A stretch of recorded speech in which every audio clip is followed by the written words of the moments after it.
Assalamualaikum dan salam sejahtera kepada seluruh penonton budiman yang sedang mengikuti saluran TVS pada hari ini.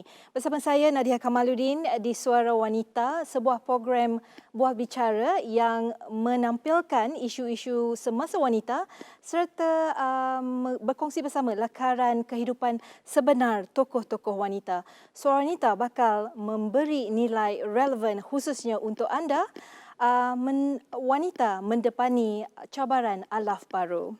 Tahukah anda bahawa wanita adalah paling ramai menjadi mangsa makau scam? Satu kes bulan September 2020, seorang pesara wanita berusia 90 tahun mengalami kerugian hampir 4 juta ringgit dipedaya makau scam. Bayangkan trauma psikologi ke atas diri mangsa, dahlah wanita sekarang turut terkesan teruk dengan krisis COVID-19, dengan pengangguran di kalangan wanita lebih tinggi daripada lelaki, malah ramai juga ketua isi rumah adalah wanita. Makau scam hantui wanita. Apa tindakan kita? Saya memperkenalkan tetamu kita pada hari ini, Dr. Roslilawati Muhammad Yusof, seorang pakar psikiatri yang juga merupakan pengarah Hospital Sentosa Kuching yang turut aktif dengan tugas NGO Befrienders Kuching. Dr. Roslilawati Muhammad Yusof adalah anak kelahiran Kelantan yang telah berkhidmat di Sarawak sejak 13 tahun yang lalu, dan beliau merupakan ibu kepada 3 orang anak dan memperolehi ijazah perubatan dan pembedahan dari University of Adelaide, Australia. Beliau melanjutkan pelajaran dalam bidang kepakaran psikiatri di Hospital University Sains Malaysia, Kelantan. Sekarang beliau adalah pakar perunding psikiatri dan pengarah Hospital Sentosa. Apa khabar Dr. Ros? Alhamdulillah sihat. Alhamdulillah, dan kita mulakan dengan soalan pertama. Apa itu makau scam? Dan mengapa mudah untuk mangsa untuk tidak berupaya berfikiran waras? Terlebih dahulu saya nak ucapkan berbanyak-banyak terima kasih kepada TV Sarawak kerana memberi peluang untuk saya berkongsi sedikit pengalaman mengenai makau scam. Jadi untuk soalan yang pertama ya Nat, makau scam tu adalah satu jenayah dari segi penipuan telekomunikasi. Jadi kita sebagai orang awam dan juga terutamanya golongan wanita lah yang kita bincangkan pada hari ini, perlu tahu beberapa modus operandi mengenai makau scam, dan contoh-contohnya adalah satu, tawaran mengenai cabutan bertuah yang dipanggil sebagai lucky draw.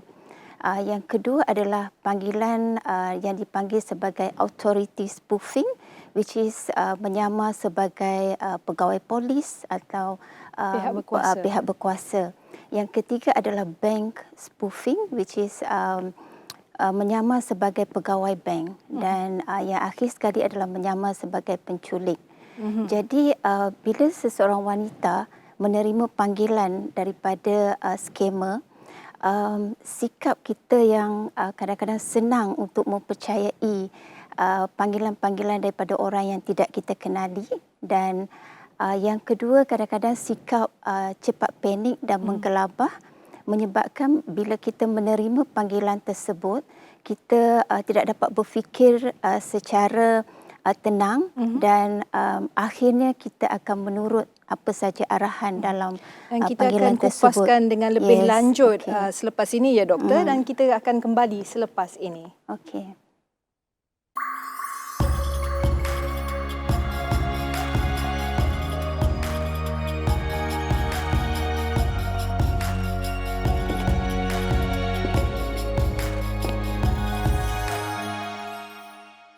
Bersua kembali dalam Suara Wanita dengan episod kita pada hari ini, Makau Scam hantui wanita, dan bersama tetamu istimewa saya, Dr. Ros.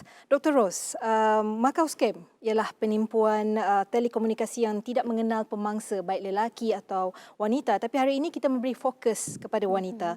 Pada pendapat doktor, mengapa wanita senang menjadi sasaran serangan psikologi jenayah licik ini? Okey. Um, Kalau dari segi psikologi, dia akan melibatkan emosi dan juga pemikiran seseorang individu.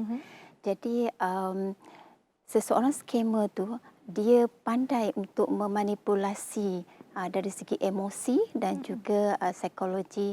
Yang kita bincangkan hari ini adalah seorang wanita.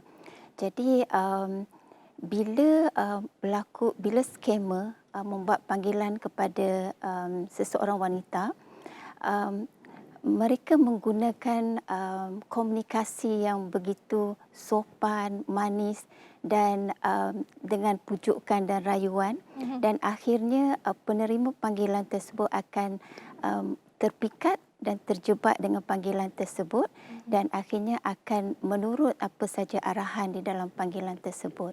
Itu dari segi komunikasi yang sungguh meyakinkan kepada seseorang penerima panggilan. Yang kedua adalah scammer juga pandai membuat panggilan dari segi ugutan dan juga paksaan. So bila ada ugutan dan paksaan, so seseorang wanita mungkin akan merasa takut dan terus jadi panik, dan akhirnya tidak dapat berfikir secara tenang, dan kerana ketakutan tersebut beliau akan mengikut apa saja arahan daripada panggilan itu. Contohnya mengatakan yang saudari mempunyai tunggakan wang, tunggakan di bank sebanyak berapa-berapa. So sekiranya saudari tidak memasukkan sejumlah wang ke akaun tersebut, kemungkinan saudari akan dipenjara atau disaman oleh pihak bank. Jadi disebabkan oleh kenyataan-kenyataan tersebut, kita jadi panik dan kita tak dapat berfikir secara tenang. Betul, Itu menyebabkan salah satu itu permainan punca. psikologi oleh pihak Itu adalah Macau Scam. Ya, Jadi doktor, mengapa dan apakah punca wanita mudah terpedaya dengan sindiket ni? Okey. Yang pertama sekali adalah mungkin kita kurang pendedahan ataupun sikap ambil tahu mengenai kegiatan Macau Scam yang sebenar. Itu adalah salah satu menyebabkan pendedahan dan juga kita tidak berapa mengetahui mengenai kegiatan Macau Scam, menyebabkan kita terpedaya dan tertipu dengan panggilan-panggilan tersebut. Ya. Dan nampaknya ialah kurang pendedahan untuk wanita, dan yang pastinya sindiket sebegini memberi kesan mental, psikologi mendalam kepada wanita. Mungkin doktor dapat perincikan dengan kongsikan bersama dengan lebih terperinci. Okey, alright. Terima kasih Nat. Soalan ini begitu relevan memandangkan sekarang banyak kesan-kesan psikologi, dan ia juga memberi kesan kepada kesihatan mental seseorang individu, di mana pagi ini kita berbincang mengenai wanita. Jadi untuk memudahkan definisi kesihatan mental, kita bagi kepada 3 komponen. So kesihatan mental adalah emosi, iaitu perasaan. Yang kedua adalah pemikiran, apa yang kita fikir, dan yang ketiga adalah tingkah laku ataupun macam mana cara untuk kita bertindak. Jadi kesannya kepada kesihatan mental seorang wanita apabila telah terpedaya dan tertipu dengan Macau Scam, dari segi emosi kemungkinan beliau akan merasa sedih, rasa malu, rasa tertipu, terpedaya dan menyalahkan diri sendiri. Okey. Yang kedua dari segi perasaan. So bila dari segi pemikiran. So mungkin beliau akan berfikir, oh aku terlalu bodoh atau terpedaya dan mempercayai orang yang tidak dikenali. Dan mungkin selepas ini apa akan jadi dengan masa depan, kerana semua duit simpanan telah habis dan banyak lagi pemikiran lain. Dan yang ketiga adalah dari segi tindakan.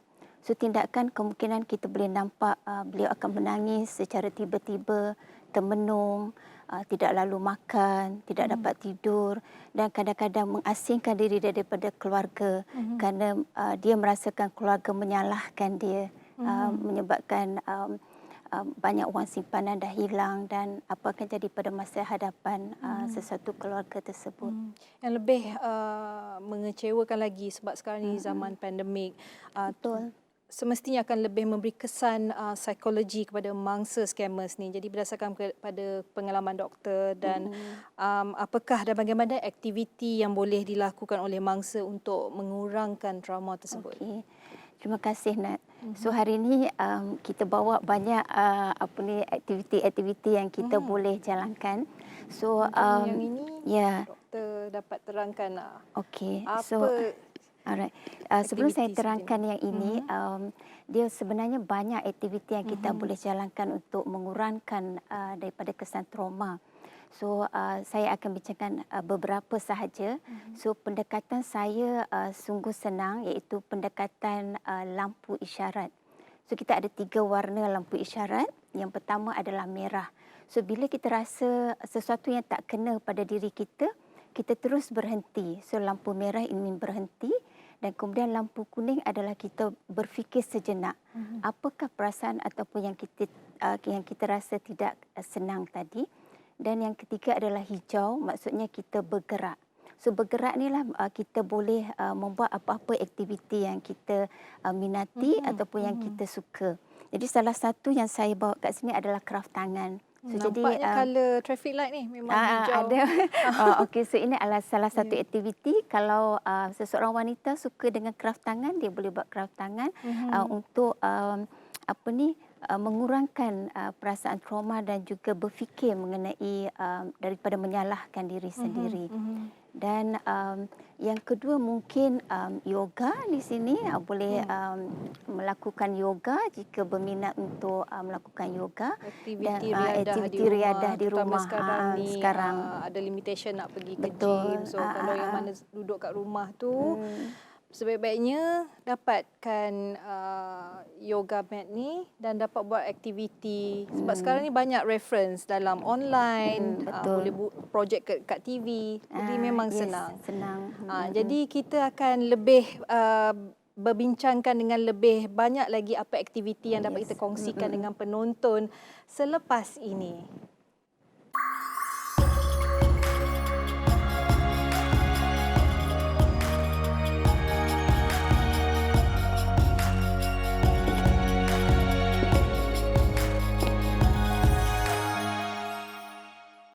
Kembali bersama saya dalam Suara Wanita dan episod kita Makau Scam Hantui Wanita. Baik, kita sambung lagi aktiviti-aktiviti yang boleh dilakukan oleh mangsa scammers. Tadi kita bercakap berkenaan dengan aktiviti mengeluarkan peluh, menggunakan yoga mat dan juga aktiviti untuk menenun. Kraft tangan. Dan lagi ini buku ni agak menarik ni, doktor. Mungkin dapat kongsikan bersama apa buku ni. Okey. So buku ni adalah sebenarnya untuk orang dewasa. So di dalamnya banyak lukisan-lukisan dan ada reference untuk macam mana cara untuk mewarna. Jadi ini bagus untuk kita fokus, so hilangkan ataupun untuk distract daripada kita berfikir mengenai apa yang telah berlaku. Dan seterusnya adalah untuk kalau yang berminat membaca, boleh membaca. So banyak buku-buku yang boleh kita baca terpulang pada apa yang kita minat. Contohnya kalau kita suka dengan motivasi, so ini adalah salah satu contoh. Suami handsome, isteri awesome. So ini adalah salah satu motivasi untuk keluarga suami dan isteri. Seronok juga baca tu. Dan ini juga untuk perkahwinan forever. So banyak di dalam perkara-perkara yang kita boleh amalkan partner in life. Ni Til Jannah ni buku ni. Okey. Yang ini berkenaan dengan duit. So ini contohlah katalah kita telah menjadi mangsa scammer dan mungkin wang simpanan kita telah habis ataupun itu yang berlaku. Jadi mungkin dengan buku ni dia boleh mengajar balik macam mana cara untuk kita menguruskan keuangan di masa hadapan. Okey. Dan di belakang kita nampak lagi ada buku dan juga pokok. So kalau yang berminat, wanita yang berminat untuk gardening, menanam pokok dan sebagainya, itu adalah salah satu terapi juga, di mana kadang-kadang orang kata kenapa nak bercakap dengan pokok. Tetapi sebenarnya bila kita bercakap dengan pokok dan itu adalah salah satu terapi, dan pokok itu adalah pokok yang hidup kan. So itu salah satu. Betul tu. Dan aktiviti seterusnya dengan yoga mat seperti yang Nat bagi tahu, selain daripada menghilangkan peluh, so bila kita datang perasaan yang saya terangkan tadi, kita boleh praktiskan pernafasan, teknik pernafasan. So kita boleh lakukan di mana-mana actually, di atas kerusi, di dalam kereta dan sebagainya. So kita just tarik nafas, tahan, kira 1 sampai 10 dan lepas. So kita boleh buat ulang-ulang kali sehingga kita rasa perasaan kita tadi akan jadi tenang. So itu adalah salah satu cara juga untuk kita lakukan. So tarik nafas, Tahan, lepas tu kita kira 1 sehingga 10 dan lepas tu kita lepas hembus. hembus. So itu boleh dibuat di mana-mana Di saja. mana-mana sahaja. Even sekarang pun kita sebenarnya boleh lakukan. Saya dah cuba tadi, doktor. Okey. Dan terima kasih doktor. Dengan aktiviti-aktiviti ni antara sebahagian kecil aktiviti-aktiviti yang boleh dilakukan, idea untuk mereka yang di luar sana yang pernah menjadi mangsa scammers, dan bagaimana pula masyarakat, keluarga dan sahabat handai yang boleh membantu mangsa kes Makau scammer ni. Okey. Nasihat saya kepada ahli keluarga ataupun sahabat handai yang kepada mangsa scammer, salah satu adalah berilah sokongan emosi kepada mangsa tersebut, kerana pada masa ini perasaan dan emosi mereka tu begitu bercampur-campur aduk. Jadi bila kita bagi sokongan emosi, mereka tahu yang kita sentiasa bersama mereka dan kita menyokong mereka. Kita tidak menyalahkan mangsa tersebut. Itu satu. Dan yang kedua, kita kena peka dengan kesan-kesan kesihatan mental yang saya telah terangkan tadi. Sekiranya kita perasan ada kesan-kesan tersebut terhadap mangsa, cepat-cepatlah untuk berdamping dengan mangsa, fahami mangsa dan cuba pujuk mangsa untuk dapatkan bantuan, beri sokongan moral dan dapatkan bantuan profesional secepat mungkin. Right. And then satu lagi adalah sentiasa bersama dengan mangsa. Jangan tinggalkan mangsa keseorangan, sebab bila keseorangan bermacam-macam emosi dan pemikiran akan datang dan pada masa tersebut kemungkinan fikiran yang waras telah bertukar menjadi fikiran yang tidak waras dan dia akan kemungkinan boleh melakukan sesuatu yang mencederakan diri dan sesuatu yang mungkin akan membawa kepada maut dan sebagainya, kemudaratan yang kita pastinya hendak elak. Apakah peringatan dan nasihat kepada masyarakat, khususnya kaum wanita di luar sana, agar tidak lagi terpedaya dengan sindiket dan penipuan ini? Okey, terima kasih Nat. Yang pertama sekali adalah kita kena ambil peduli dan ambil tahu mengenai isu semasa, iaitu sekarang isu Makau scam amat berleluasa. Jadi kita ambil tahu macam mana modus operandi. Jadi kita tidak sewenang-wenangnya mempercayai panggilan-panggilan yang kita tidak kenali. Jadi itu yang pertama, ambil tahu. Dan yang kedua, sekiranya kita kadang-kadang kita ada sekarang ni disebabkan oleh limitasi dari segi pergerakan, kita banyak membuat pembelian atas talian dan juga untuk membeli barang-barang keperluan ataupun barang kecantikan. Jadi secara tidak sengaja ataupun secara tidak langsung kita mendedahkan nombor akaun dan juga nombor telefon di dalam pembelian atas talian. Jadi kita kena berhati-hati, terutamanya kita jangan guna talian-talian percuma di tempat awam. Kalau boleh kita guna talian peribadi untuk pembelian atas talian. So maknanya adalah penting untuk kita lebih alert. Yes. Walaupun semasa nak buat online shopping tu, dan kita tahu yang mangsa Makau scam ni bukan hanya mangsa tapi yang na'udzubillah min zalik lah, yang bakal mangsa pun akan mudah terpedaya dengan kata pujuk rayu, dengan bila dah panik tu memang satu yang dari segi emosi kadang-kadang kita susah nak kawal. Soalan terakhir saya, untuk mangsa Macau Scam, apakah saranan doktor agar mereka tampil membuat laporan polis dan mendapatkan medical treatment? Okey, terima kasih Nat.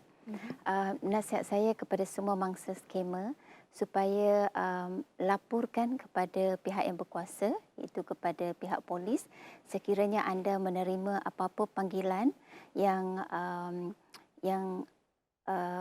tidak dikenali, dan seterusnya sekiranya ada merasakan kesan-kesan kesihatan mental yang telah kita bincangkan tadi, so mohon untuk datang mendapatkan rawatan dan juga bantuan profesional.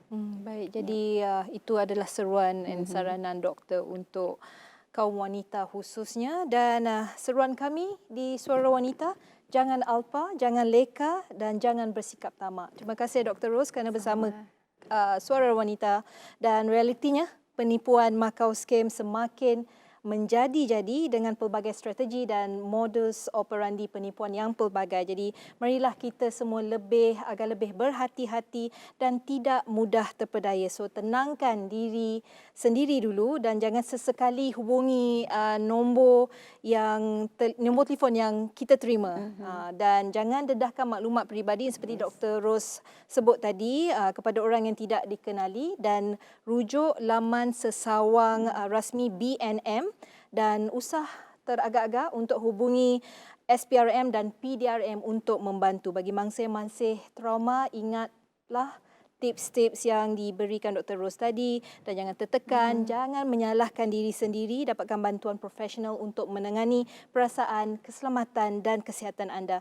Kita jaga kita, sama-sama memastikan masyarakat kita bebas daripada Macau Scam. Dan terima kasih kerana bersama saya Nadia Kamaluddin dan menonton sepanjang rancangan Suara Wanita. Jangan lupa kalau ada soalan ataupun idea untuk kami, sila email kami di wanita@tvstv.my, dan jangan lupa untuk terus menonton Suara Wanita di TVS saluran Astro 122.